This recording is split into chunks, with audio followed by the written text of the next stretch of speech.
What's up, y'all? I am about to press play on Operation Doomsday by MF Doom. The finest.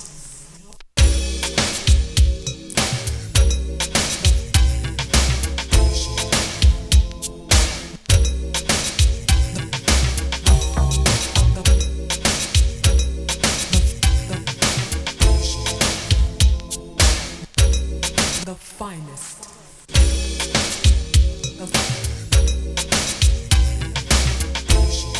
All right, what's up, guys? It's Trey Alessio, the Dawn of Entertainment.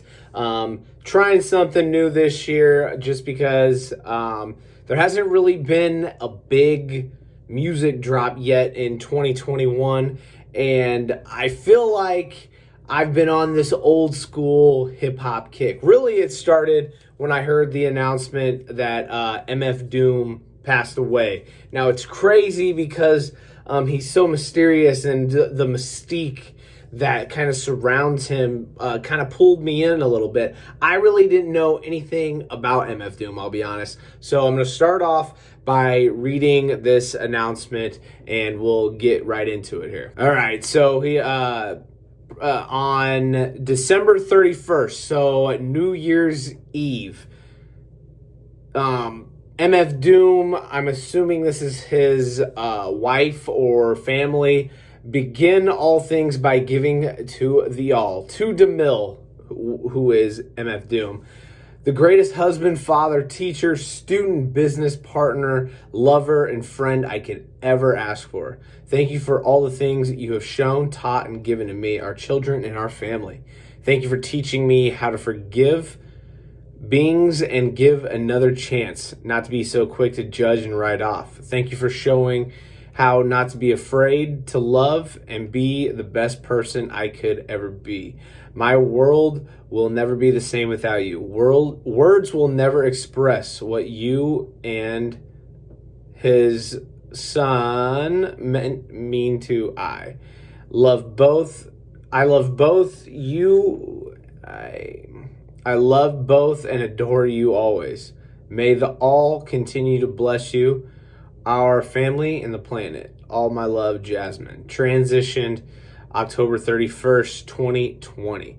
So this man passed away on Halloween in 2020, but they didn't even announce it until New Year's Eve, and really nobody knew. Twitter blew up that day. It was crazy, very sad story. But that's MF Doom. That is MF Doom. He lived his life kind of in mystery, and he was okay with that. He wasn't really on social media. He wasn't really in the headlines at all. He just did his thing as a rapper, and that's cool to see. Really, before then, I had never really pressed play on an MF Doom album. I knew that he was this ultra lyricist that people, years after this album came out are still dissecting lines and bars and little lyrics. Super, super cool thing. I'm a huge lyricism guy, so I really wanted to delve into this.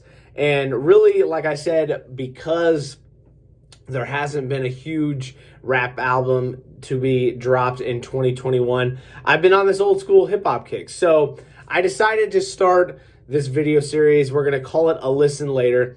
Really, I don't have any boundaries with this. It's going to start off as me going back and listening to old school, what people universally dub as classic hip hop albums, and listening to them for the first time and kind of just reacting to them. Really coming at this from a fan's perspective. I don't really want to be a critic here. I'm not going to break down every song and every lyric, especially with MF Doom. I feel like I will not be doing that justice, but I just want to react to it. I want to experience this with you guys, and maybe some of my thoughts will inspire you to go press play on the album. Who knows? So I'll just give my thoughts. Don't really have a format for this. I'm going to talk about my favorite songs. If there's a huge theme in the album, I'll talk about that. Really, this can morph into anything. You all know how much I'm a big fan of like To Pimp a Butterfly. I would love going back and listening to this later, a listen later, and really dissecting that, because I really could spend a lot of time on albums like To Pimp a Butterfly that are more recent than, say, MF Doom. But to start off, to kick off this series, I wanted to do one that's I've been listening to a lot because I enjoy it, and that's MF Doom. So let's kick it off. Again, no format, so this is the first time, so bear with me. We're going to play with this format, and we're going to go with the flow. So right off the bat, the album cover, very similar to what Doctor Doom looks like in Fantastic Four. I think MF Doom, Metal Face Doom, I think that's what he is going for. He wants to be dubbed as the supervillain. He wants to be dubbed as this person shrouded in mystery, and you never see his face. He's always wearing his metal mask, Metal Face Doom. And this is just kind of his alter ego, this Doom character. And I get the vibe from the skits. I get the vibe from just some of the things he says in the songs.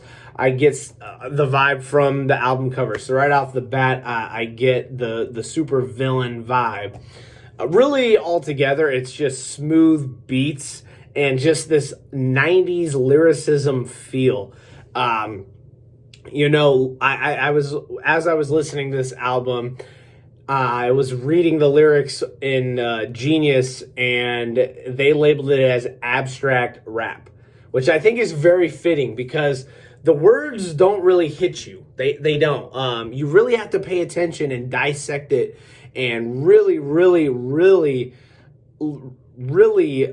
look at the words as to what he's saying. I think every line has a deeper meaning. That's what it feels like. Maybe not, but it just feels like there's so much intent with every line that this man is saying in these songs, and I appreciate that. Really, I don't think there's a theme throughout this album. It's not like To Pimp a Butterfly where one song leads to another, which leads to another, which fulfills an overarching theme. Really, this is just boom bap lyricism, bars after bars, smooth instrumentals, soulful samples, menacing samples, a dope vibe of kind of smooth and hard hitting, and even a couple kind of lovey songs about girls. I really like this album. I like it. This is funny because I feel like every album that I kind of break down, I hope to like. So this is gonna be me just kind of liking a bunch of shit. I don't really plan to shit on any of these albums, and really I'm gonna find the beauty in these albums. I hope like this is meant to be a positive thing. I'm not really going to say my beefs and like what I don't like, because I'm just here to listen to classic albums for the first time and enjoy them. So I'm going to go kind of chronologically in the track list. So right off the bat, the song Doomsday, I found it interesting that he has a line that says, "Crime don't pay, listen youth," as if he's talking to the youth. And I found that contradictory to his super villain alter ego. Like he's inspiring the youth, yet he kind of has this super villain vibe, which is super interesting because maybe it's just because I'm living in the time I'm living, and there is just a lot of shit and you know, everything that's on TV and everything, you know, what we've become accustomed to, it kind of just flies off you. Whereas what I'm trying to say is he doesn't say anything that, to me, that really dubs him like super villain. He's a super villain. Holy shit. My jaw is on the floor. Like, he's just rapping his ass off over smooth instrumentals and soulful samples. Like, nothing he says really makes him a supervillain to me. Maybe I'm off. Maybe I'm not looking at something as deep as I should. But to me, it's like Eminem. He said the wildest shit for the times, like the early 2000s and the late 90s, where this album was released in 1999, I believe. So around the same time Eminem was coming up. But to me, Eminem was talking about guns and talking about shooting up schools and actually having lyrics bleeped in his explicit songs, whereas MF Doom is dubbing himself as the supervillain, and that's cool. I'm cool with that. I think most of it is more about the shrouded in mystery type, whereas like he doesn't want to be a bad person. And I didn't really come up with MF Doom, so I don't know his backstory, and I'm not going to really do like a ton of research with this. I'm just here to listen to the music and react to it. But to me, it feels like, me coming up with Eminem, it feels like he would have been more of a super villain than MF Doom. But nonetheless, MF Doom is doing his thing as the super villain. So the next song is Rhymes Like Dimes. And I'm not going to break down every song here. This is just kind of what stood out to me. So Rhymes Like Dimes. I feel like I already said this, but I feel like every line has a deeper meaning. Even looking on Genius, like clicking on the annotations, even some of the people on there in the comments were saying these annotations are shit because the lyrics are so dense and so deep and everything has a meaning. And I definitely pick up on that because it just feels like everything has a meaning. It's crazy. It's cool. I love the line, pure Brita water filter juice. Love that line. I don't know why. That stuck with me. Next up is the finest. Love that little sample that he plays with in the breaks. Love the beat. The finest lady's voice is just so smooth and so cool. It feels like he can make every obscure word rhyme with something. It's so cool. I love it. Again, the words don't really like hit you and smack you on the face. You really have to really pay attention to them, but like he's skating over the beats, man. He's flowing and I love it. I love the Godfather reference in this song. I'm a mafioso guy. You all know this. So I love that. The next song that I really enjoyed was Tick Tick. Slow it up, speed it up, slow it up, speed it up. Love it. The flow is immaculate. He is skating over the beat and manipulating it to his will. This is what MF Doom, I feel like, is known for. Or again, I didn't really come up with MF Doom, but to me, the outside looking in, that's what he, to me, is known for, not really knowing a whole lot about him. But this song was super dope. MF Grimm really did his thing. Slow it up, speed it up, slow it up, speed it up. I love that. Chop that ass in half like Obi-Wan Kenobi. Love that line. I'm a huge Star Wars guy, so that really resonated with me. That was super dope. I love fun little bars like that. Red and Gold, that was a cool song. Really felt like a song of him reflecting on the violence in his neighborhood and pulling from his life.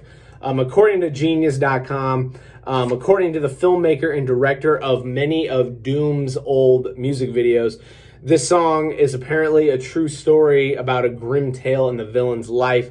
There was a dangerous side to Doom, he says, that lingered right under the surface, which came out when he told me stories about the meaning behind songs like Red and Gold. Wig twist in season, where some could get their wig twisted back within reason. This person says that it's a fact-based song about cold murder in the streets from where MF Doom is from. Next on the list, I have Hey. I love this song. This song felt like the first like real villainous song in terms of the vibe. Love the Scooby-Doo sample. Hey! Super, super fun and cool, but also has that villainous aura. I love that.